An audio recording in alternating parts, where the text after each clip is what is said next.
Jadi ceritanya guys, kalau orang meninggal badannya bisa langsung kaku kayak robot.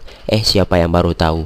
Like dan subscribe dulu ya. Jadi gini, pas kita masih hidup badan butuh oksigen buat ngatur otot. Tapi pas meninggal oksigen habis, kalsium numpuk di otot dan boom, badan kaku kayak batu. Kalau mau dibenerin posisinya, biasanya tukang mayat harus mijet atau narik pelan-pelan biar bisa dikubur rapi. Tapi santuy aja, setelah 2 hari ototnya bakal lemes lagi kayak jelly guys.